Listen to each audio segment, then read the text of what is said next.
High my FPF and my YTF. গতকাল চলে গেছিলাম আমার বাবার ওয়েলকামের জন্য কিছু শপিং করতে, আমি আর আমার মাম্মাম। আর এই যে আজ 3টের সময় চলে এসেছে বাবা, মা, বুনু। বাবার চাকরি জীবনের অবসান ঘটিয়ে বাবা ফাইনালি বাড়ি ফিরছে। আমার ঠাম্মি থাকলে নিশ্চয়ই এইভাবেই বরণ করতো বাবাকে। তাই ঠাম্মির কমতি পূরণ করার জন্য, আসলে কমতি তো পূরণ করা যায় না, ওই চেষ্টা আর কি, এভাবে বরণ করে নিচ্ছি। আজ আমার ঠাম্মির কথা ভীষণ মনে হচ্ছে। সত্যি আমার ঠাম্মির রত্ন গর্ভা ছিল। আমার বাবার জন্য এত গর্ববোধ হয় আমার। চোপড়ার বলে সমস্ত মানুষরা চোখের জল ফেলছে বাবা চলে আসাতে।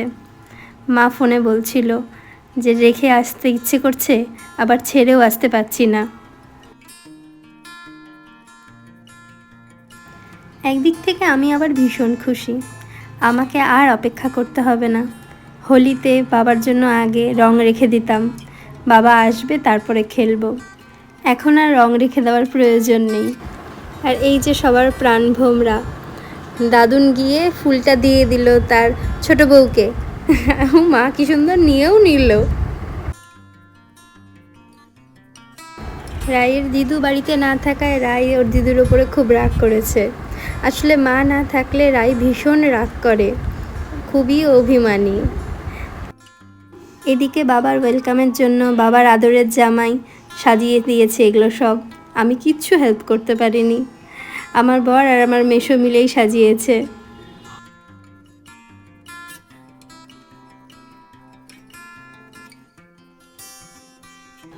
অবশেষে বাড়ির মানুষ বাড়ি ফিরল ফাইনালি।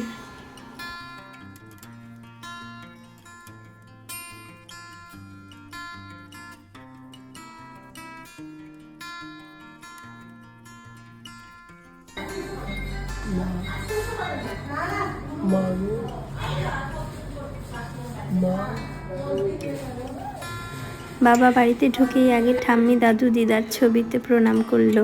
বুঝতে পারছি বাবাও তাদের ভীষণ মিস করছে।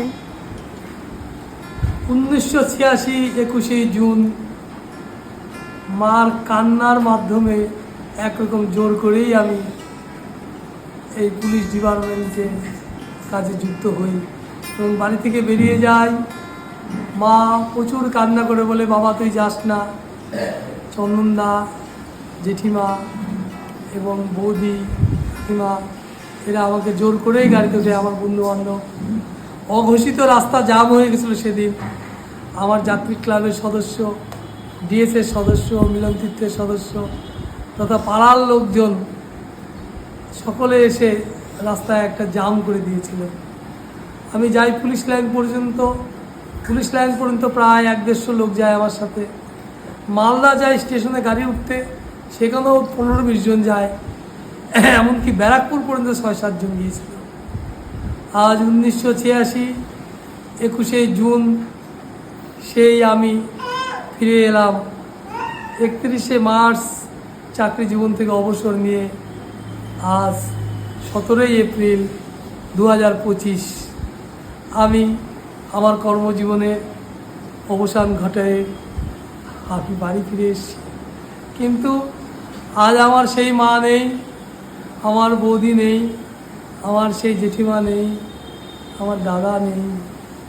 আমি আছি, আমি নতুন আছে আমার দিদি ভাই, আমার 2 মেয়ে, আমার জামাই, আমার আরেক মেয়ে গল্টো, আমার বন্ধু ভাই এবং সব মিলে ভাইরা, আমার জেঠশালী, বান্ধবী, সব কিছু, আমার শালা গোপালপুরি।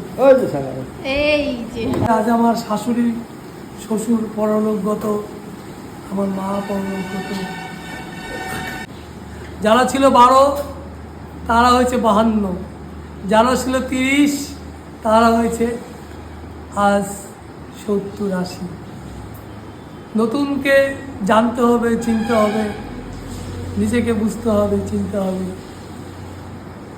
হরে কৃষ্ণ। আমার এই ভিডিওটি ভালো লাগলে like, comment, share and subscribe করো। Thank you so much for watching my video.